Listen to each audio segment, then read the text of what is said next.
icy edges of Antarctica to collaborating with NASA, today's guest has truly taken innovation to another dimension. Literally. Paul Hawkins is the Chief Combobulator. I don't know if even I'm pronouncing it right. But yes, that is his real title, and we'll get to know about that. Crazy Might Work, a company he founded to bring insights from extreme environments like space into boardrooms and businesses around the world. So, this could be something that you might be introducing yourself for the very first time, my listeners and people who are watching us today. But hang on, because this specific, I think, conversation today will help you understand that sometimes you can actually think out of the box, expand your horizon, and do things which you may have not heard of or seen of. Often, representation is very important, but sometimes it's your own will and your own journey that can help you bring things to a completely new level for your own self. So, with Paul, with his experience across 20 plus countries, Paul is a trailblazer in leadership, neuroscience, and innovation, helping global organizations rethink how humans work and thrive. His work has touched NASA, the UAE government, Australian Federal Police, health systems, and more. So, this is something that I think we are truly honored to have you, Paul, because I think contributing to such esteemed organization, it just truly means that what you are doing is not only helping you yourself become more of who you are and your passion, but it's also contributing to the world at large. He's also an educator, a speaker, and is currently pursuing his PhD in innovation, fusing brain science, appreciative inquiry, and AI. So there's a lot to uncover over here with Paul today. But before all the titles and the global impact, there was a first step that we are after today. And that's what we are diving into. What sparked Paul's wild curiosity? What made him take that bold leap into the unknown? So if you haven't yet, follow the podcast right away and just let's get into this conversation. Paul, welcome on my first step ever. Thanks, Ishani. Very glad to be with you this afternoon. I have to tell you, this will be the first time, although this is the 129th episode that we are recording today. Well, congratulations. But what I am happy about is you being here because we probably never had someone from this field. So it's a first for us as well. And I think what we like to kind of begin with is understanding your childhood. That is where I think a lot of gems lie for us. The foundation lies for us. So for you, we would like to dig a little deep into your childhood if you could take us through that. Yeah, sure, Ishani. So I was actually very lucky to be born in South Africa. At a time when it was still pretty raw. So the place where we lived, we had no neighbors, that were visible. I used to cycle about 10 kilometers to school in the morning and home in the afternoon. So there was no nearby civilization. And so I had this, wonderful experience of getting home from school, and I'd go walking with my dogs in the bush, and we'd see monkeys and snakes and antelope and all sorts of wild animals, sometimes even leopard in our area. So it was just a very unique upbringing, and just having exposure to South Africa at a time when it was really beautiful and quite raw in places.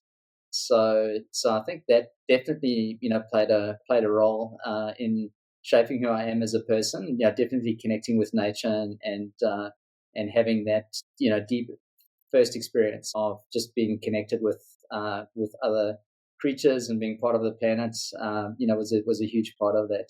We had 11 official languages in South Africa. Still, I think South Africa still does. But my second language, as a child, was Zulu. So learned some Zulu from our local Zulus in that part of the country. And I think just getting that exposure, to really different cultures early on has sparked an interest for me. You mentioned earlier that I've worked in a few places, and that's all just driven by the curiosity, and the desire to travel and be exposed to new ideas and different ways of doing things. So that definitely starts from there. That is definitely, Paul, a very unique childhood, I would say. As you were mentioning about being surrounded by nature and animals, it can be scary for a lot of people at this point in time in these days. But it's very different. It's very interesting to know how we coexist with them, but yet because we don't have exposure to them, we don't understand world the way it is. I do want to kind of touch upon a few things because you mentioned something that it kind of not was not your exact words, but this is what I understood, that it maybe wired you differently in terms of how you look at not just humans but living beings, because you were living with different kinds of living beings. How did that kind of shape your thinking just about yourself and your relationship with any sort of a living being around you? Did that have any difference when you came across other human beings who did not have the same exposure? Yeah, I think particularly in Western culture, we have a very individualistic take on what it is to be human, and I think when you are immersed in nature, it becomes very obvious that it's a system, right? And none of us are actually solo. I mean, you can't even be solo on your own because you've probably got more non-human species living in your gut than. So we're just never alone. We absolutely are connected to absolutely everything.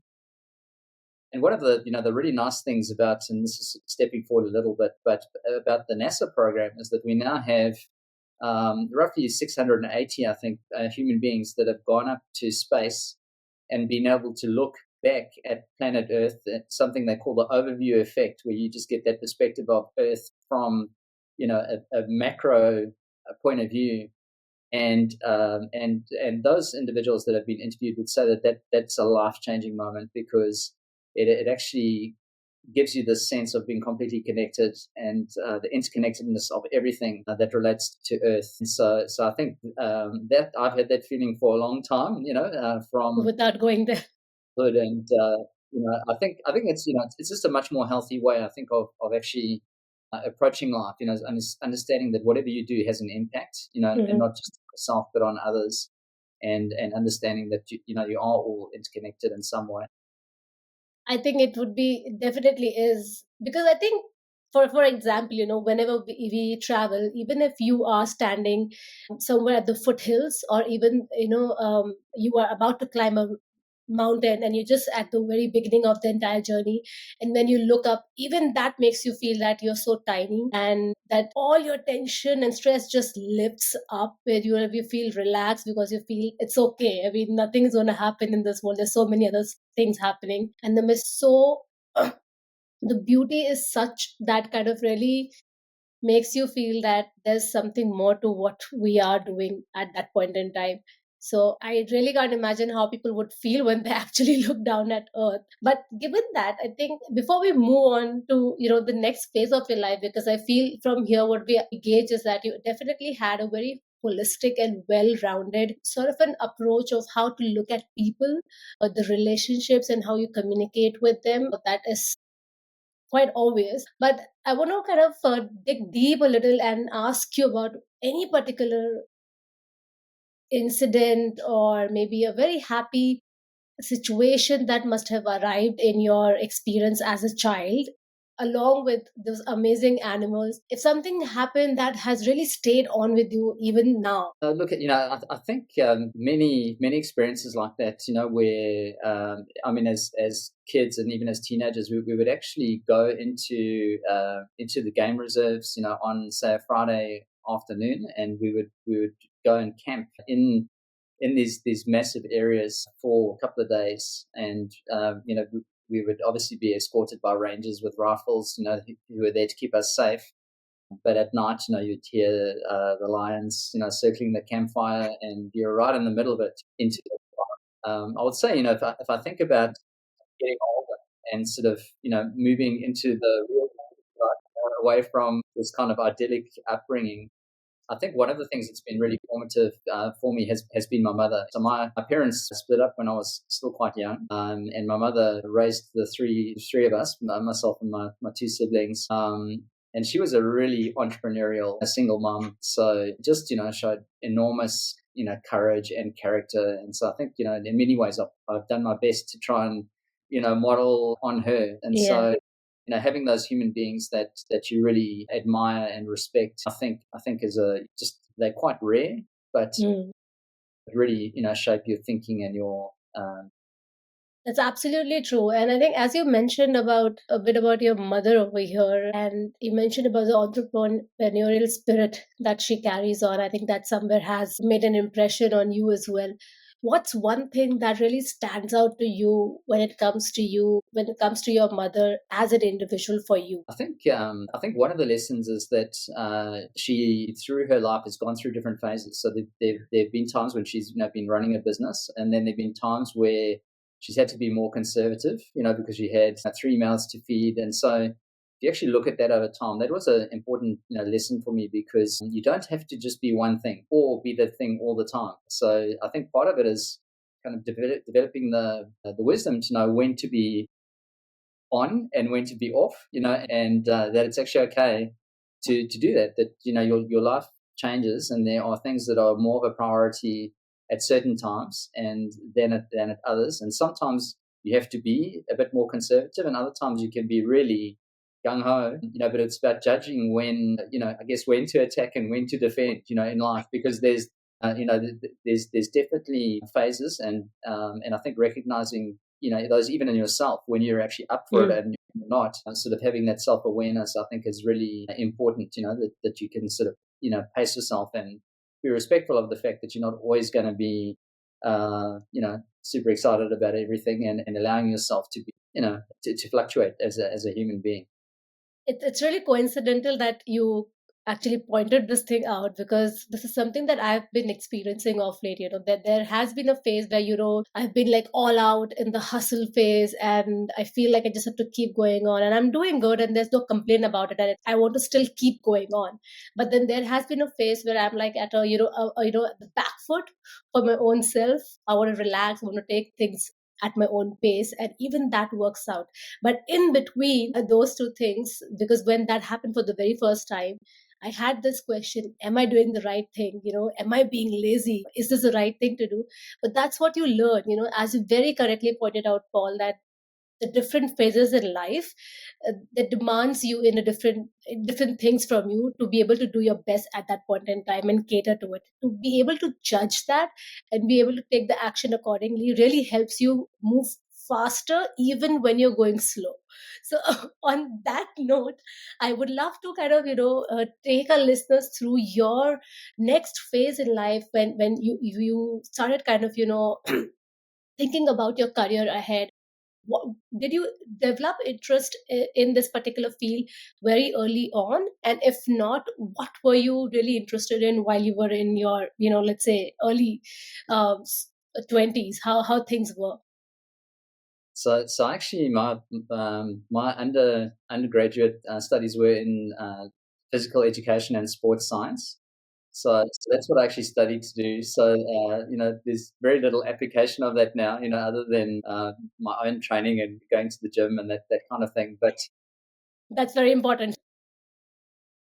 it's I think again, just going with what is most attracted to you at that time in your life, and actually back in South Africa, I actually started one of the very first personal training businesses whilst I was still studying over there, and it was so new that I got onto radio talk shows and into the news, Exciting.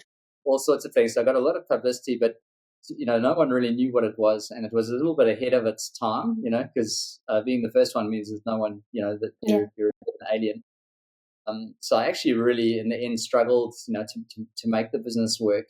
That I found that was more of a kind of an educational rather than a commercial Yeah. idea at the time, and so that was a lesson for me, that just because you think something's a great idea doesn't necessarily mean that everyone else does, or that they are ready for the concept. Right? I think it was just probably now it would be a lot Timing. easier. It's a much more accepted concept. But back in the at that time it was only really the rich and famous who really got to even think about having a personal trainer. So I think that also just changed my direction a bit, right? Because I realized that running a business wasn't actually that easy. That you needed this whole range of skills, and there are a million different reasons why a business can fail. And so just working out how to do that in kind of a measured way. How do you test things and then keep them ticking over whilst you work out what is actually working. So I think that was a good lesson for me, but it was a little bit of time before I was willing to go back out and try again with a new business. So what I did was I rolled up my sleeves and got a job, and it was probably about 10 years before I was ready to go out again and try starting up a business again. Amazing. I want to kind of pause here at this point in time, and I want to ask a few questions, Paul, because the first thing is, I think it's very exciting to know that you were completely in a different field to begin with, which also gives a really loud message to our listeners and everyone who's watching us today that you actually can have different sort of careers.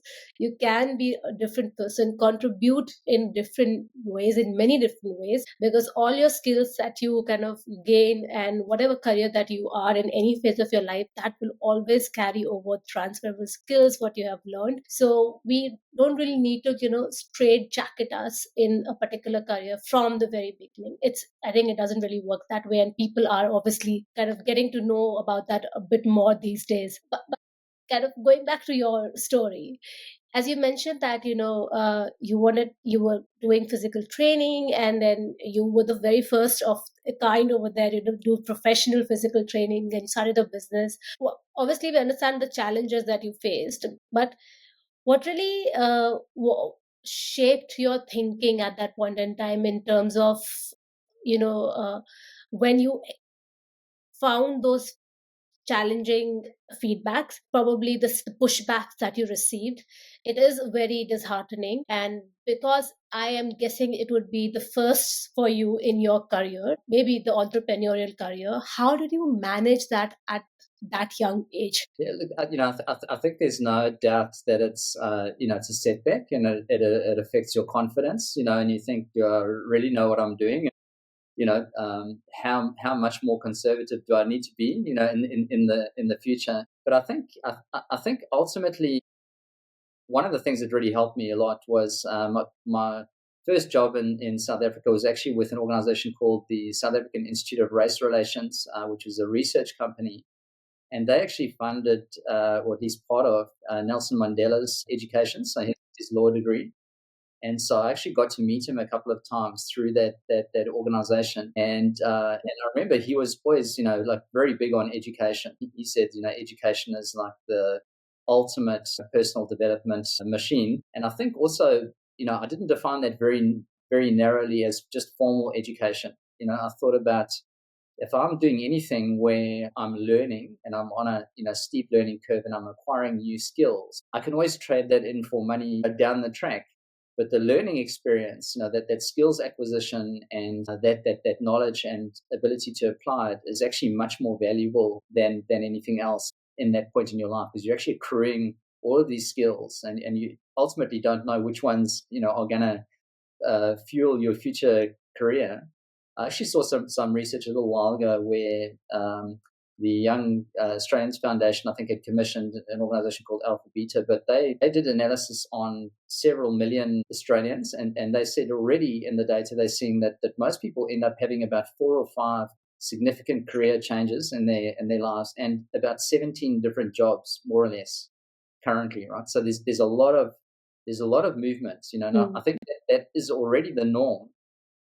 I think it's very unusual for someone to go into college or university and study exactly the thing that they end up doing for the rest of their lives. I think the chances of that happening are extremely remote. I think in current society, and so I think the learning to learn, the ability to change your mind and acquire the skills that you need to do the thing that you now want to do is a basic life skill now. I think it's one of the most valuable things, is that ability to be able to switch and go, now what do I need to learn in order to do this well? Like what are the sort of table stakes in this new direction, and then to acquire those as quickly as you possibly can, and start building on the basics. What were the particular skills that you picked up which you were not very sure of, let's say, because sometimes when we are given those opportunity, we really don't know, whether we want to do it or not.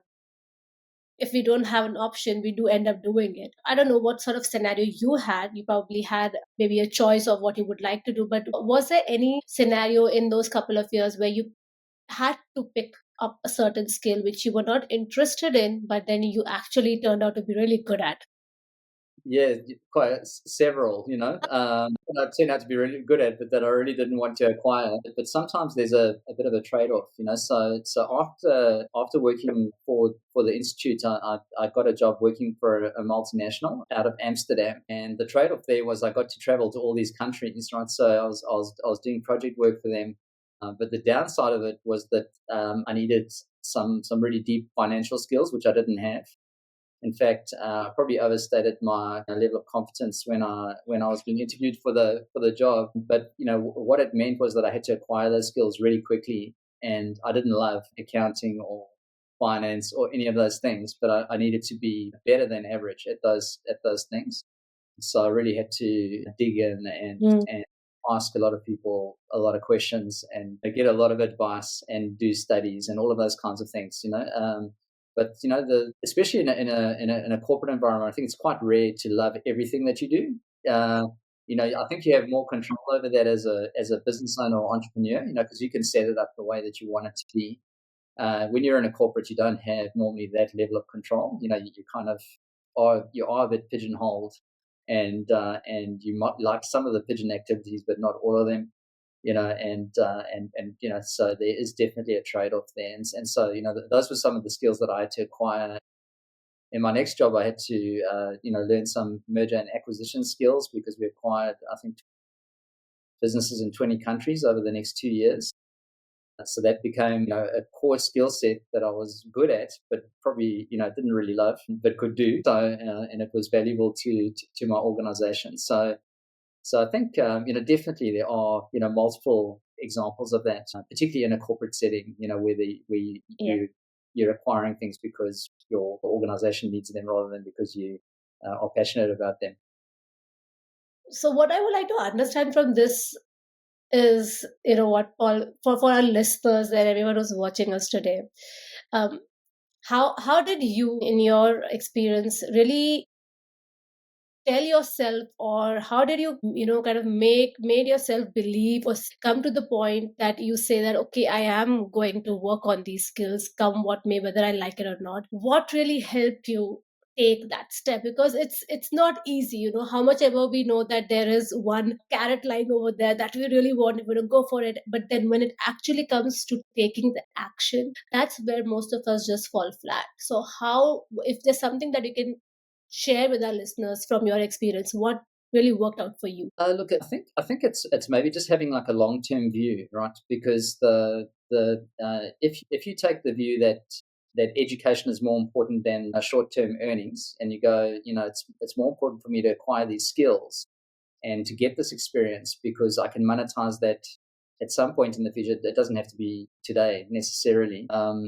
And seeing that as a transition, so that you have this kind of hope for the future, and you're thinking about a bit of deferred gratification maybe in the short term, for a longer term goal, and just seeing the things as being connected. So the thing that you're not loving right now is actually connected to something that you do love right now, but more importantly, something else in the future that this is going to enable. And so I think having the faith, I suppose, to play that longer game, and go, I am getting there. Maybe it's not as fast as I would like, but these things are connected, even though they seem, different. And so I think having that patience to, just keep moving through it, and believe that you will ultimately, be spending much more of your time doing the things that you love if you keep moving in that direction. So I really, really like that, how you've put that so simply into words. I think it's very important for us to have the vision of where we are headed, or at least the goal that we are looking for, because often we get distracted with the in betweens. What we really kind of, we really get, we, I think, lose the sight of why did we begin, is that. So thank you for bringing us back to a why. What I wanted to ask you on the note of why, what was your why around in those couple of years? So I think I always wanted to do something creative, with my life and my career, that would have a high impact, a high positive impact on others around me. Where it would be more than just a commercial offering. And so I think having that as the goal, but without necessarily being too tight or specific about exactly when and how I was going to do that. So that if it met those objectives and it made a positive impact, in the world, and it allowed me to express more of the creative side of myself, then that ticked, two very big boxes for me. And so, the reskilling, the going back to study and acquire other skills is all part of building up that creative repertoire of capabilities that I thought I would need in the future. And then just looking for the opportunity to cut loose with something. And the first business I started in Australia was actually a mergers and acquisitions business, because I figured that it would start to give me the freedom where I could call the shots and have a higher level of autonomy.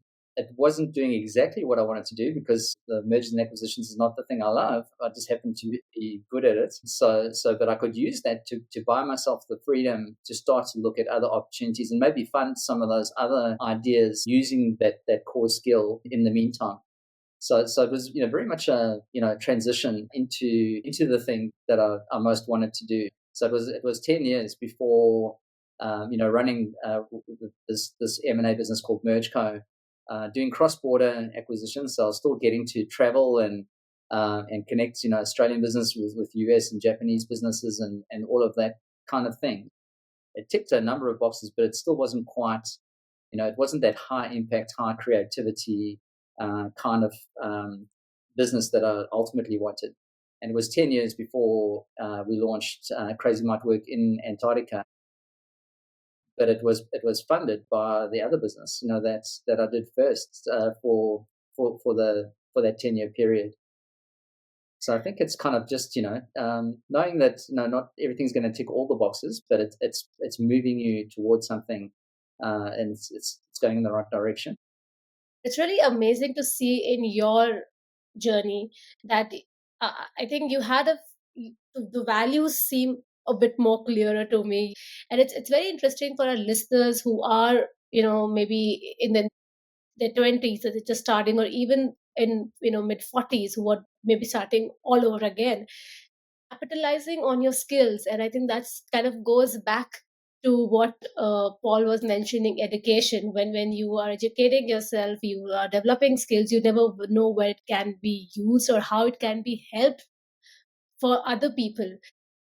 What happens is that when we are naturally good at something, we feel that what's the big deal in this, everyone knows how to do it. But when you come to think of it, there are people who may not know the better and efficient way of doing things like and vice versa, I would say. So before we move into how the Crazy Might Work really came about, because it's very interesting and I would love to understand about what you really do over there. It was so difficult for me to even pronounce that word. Um, Up until that point, before we get into the Crazy Might Work when it was founded, what had been your biggest highlight, professionally and personally combined, that made you the person that you are at that point in time? I think you can't really go past starting your first business. I think that it's a huge leap of faith. It requires a lot more courage and resilience than what you think, and it also takes a lot more time than what you ever imagined it will take to get a business established. And so I think that those kinds of lessons are really lessons in resilience, that you learn to deal with setbacks, and that things aren't going to always go your way.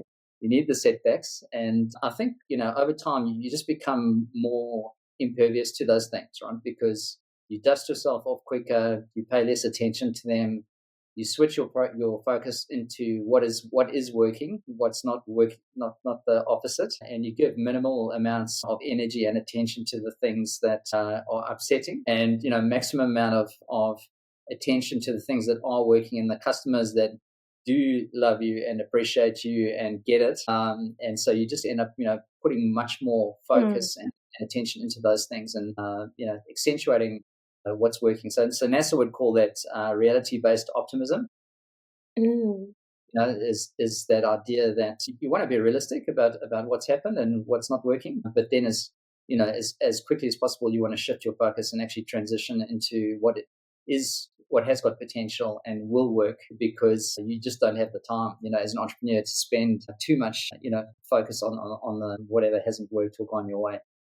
That's deep, but that is so, so true. And it's very, very valuable insights. Thank you so much for, taking us through that in such depth. I think what really stands out for me in what you have said is quit the pity party. That's very, very required, because I think that's human behavior. That's how the mind really works, but it takes a very conscious effort to rework on that part and really focus on what needs to be worked. And I think failing fast is very, very important. So it sounds like a really, really, you sound like someone very, very, very focused, very planned, very calm. And uh, uh, so from here, Paul, I would love to now dive deep into with our listeners about why crazy might work and how crazy might work. So I decided to call the business Crazy Might Work because I had been in some corporate roles where you are very pigeonholed, and you're in a bit of a straitjacket doing the thing that they need you to do, as opposed to the thing that you most want to do, and you're sort of juggling those things. And so the idea behind calling the business Crazy Might Work was, this idea that it's really worth giving those things that excite you a go. And that might seem a bit improbable, or it might be an out there, new kind of service that no one's ever heard of. But that doesn't mean it won't work, right? So, and I think as long as you're patient, and you're prepared to maybe make it a mix of skills, using some of the stuff that you already know works and some of the stuff you don't know if it will work, and sort of creating that kind of hybrid work experience as you transition. Because I think it's important. A lot of people say follow your passion, but I think where the reality based optimism comes in is that the thing that you're passionate about you might actually be terrible at, because you've been doing something else, right? So it doesn't mean you won't be good, because if you're very excited and passionate about something, then you're always going to invest much more time than someone else who doesn't like it or doesn't care about it. So you've got a very good chance, but it doesn't mean that you are there now, right? Because you might just not have the basic requisite skills to be able to offer that thing as a commercial offering. You're uncompetitive and you're not skilled enough at that point in time. So I think having that reality check to go, yes, I'm passionate about this thing, but I do need to acquire at least the entry level skills to make this thing work commercially or be attractive to clients. So I can't just assume because I love it that I'm good at it. I've got to still put in the work and the time to get that nuanced distinction that will separate that offering from another competitor in the marketplace. I think absolutely passion is a competitive advantage, because you're gonna, over a long period of time, you'll outcompete everybody because you just love it that much that you get up earlier, you go to bed later, you read more, you do more in that area.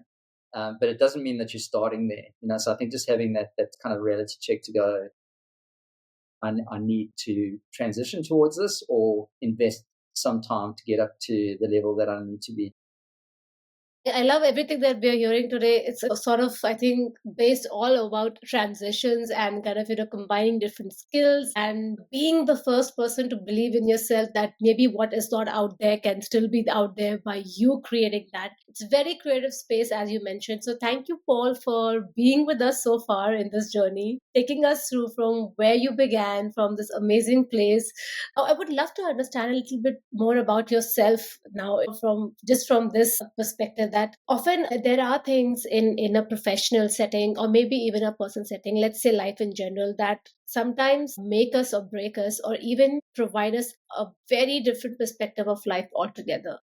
Have you ever had that sort of experience in your life? And if yes, how did that impact you, or kind of maybe, help you grow into who you are today? I think one of the of advice that my mother gave me as a youngster. I came home from school one day and I was really upset. I'd had a run in with some other mean kid at school, and I came home very upset. Because this person didn't like me, and we hadn't got on, and they'd made fun of me at school. And so just the normal things that happen to you as.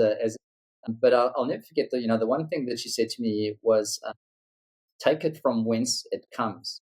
So, and what she meant by that was, don't don't be upset by opinions of people that you have no respect for and don't care about, because they actually, unless you give them that power, they actually have no sway over you whatsoever, because A, you don't respect them, B, you don't connect with them or like them, and they probably feel the same way about you. So giving that too much weight, in your life, those opinions, and going, I'm going to let this person, who I hardly know, devastate me and affect my self-esteem or my happiness at school or work, is a choice. And if they really don't feature, in people that are important to you or that you love or respect, or vice versa, then it's not a good use of energy and time, to elevate them to that level, because they're probably not thinking about you and may never do so again. But you're spending all your time obsessing and focusing on something that really actually shouldn't matter in the scheme of things. So I think that's really been formative for me, because I think if you try something that is a bit crazy but might work, it's not gonna always succeed, and not everyone's gonna love it. Some people are gonna go, that's a terrible idea, Yeah. why would you give a business a name like that, and just not get it. the, on the flip side of that, people that really do get you, Mm. will actually be attracted to that. So they'll go, crazy might work. What a great name. And they'll actually end up choosing your company because it's got that humor, or that Yeah. weirdness about it, the wackiness, right? Is actually the thing that connects you up with people that are the same, that maybe have Wavelength. the same values or aspirations. So it's like it repels and magnetizes at the same time, right? So it repels the people that you don't have, shared values or interests with, at that deeper level. I'm not talking about superficially, but at the same time, it also attracts people that are like-minded, that do want to make a difference, that are willing to take some risks, that have a sense of humor, all of those kinds of things, which make them, much more compatible with you. So I think, in a sense, maybe wearing your values on your sleeve Mm. is effective, because it does exactly that, and if your business and your branding reflects that, then I think it sends a really clear message, and the people that love that, they'll be drawn towards it. Yeah, and I think that is such a powerful message that we are sending out there today to our listeners and to people who are watching us, that believe more on your own voice and try experimenting, keep exploring, and not letting any other people demean you. If you believe in something, and you definitely fail at times, you'll definitely improve from there, you learn from there. And one thing that you also mentioned is wearing values on your sleeves is very important, because then you attract the right kind of people, which only helps you grow manifold. So, on that note, before we take your leave today, Paul, I would want to ask one last thing: that what are you the most proud about when it comes to crazy might work at this point in time? I think just some of the amazing things that we've been able to do through our clients. So our mission is to equip and inspire people and organizations to innovate, collaborate, and make a difference. And so we make a difference through others. We provide the skills and the structure and the processes our clients use to have a significant impact. And so I think we, in a sense, we live a bit vicariously through them, but we have amazing clients, that work in health, in justice systems, and clinical innovation, in governments, in all of these, places where they are, deeply purpose driven. Mm. And so when we look over their shoulder and we see that we're actually helping them to be more effective in that capacity, that's a massively rewarding experience, and to be able to, reel off the names of some of these clients, and knowing that they're amazing, the work that they do, in emergency services and intensive care and all of these places, and knowing that we in some small way, have enabled that or accelerated or made it more effective, that's hugely rewarding. That's the thing I'm, most proud of, is that we can see the power of that in the work that they do, and we played some part of that. Wow, I think looking at from the perspective that every day that you work, the efforts that you put in and your team puts in, that you can see the impact that it's having each day, it is a big reward. So, and I can see that reflects in your smile, and in the way that I think this is headed, and all that you're providing to these clients that you have is this very, very important services out there. So thank you so much for sharing your journey and sharing a piece of your mind, also a piece of your life, where we could understand how people are shaped through their surroundings and through the kind of experiences that they have. But it's not just the external circumstances that build them, it is also the inner strength, and then the way of looking at things that actually makes sense for them for that particular situation, and how they can actually take it to the next level, all because of their thought process, or actually it can take them many levels down, all because of their thought process. But in your journey, we can see that how things have really turned out in your favor, because you kept going on and choosing to do more stuff that kind of aligns with you, than giving time for the things that did not work out. Because I think the more you experiment, the more you understand that there's a lot of things that's not working out, and that's how things clear out in your way, and you start getting very focused and specific, and you know where you're headed. So thank you so much, Paul, for being on our first step ever. And I always request my guest speakers to leave our listeners with a quote or a saying that they really resonate with. Thanks, Ishani. The one that I selected for today is actually from Nelson Mandela, and this is him talking about education. And this, for me, is in the broadest sense possible, right? It's not just formal education, but he says education is the great engine of personal development. It's through education that the daughter of a peasant becomes a doctor, that the son of a mine worker becomes the head of the mine, that the child of farm workers can become the president of a great nation.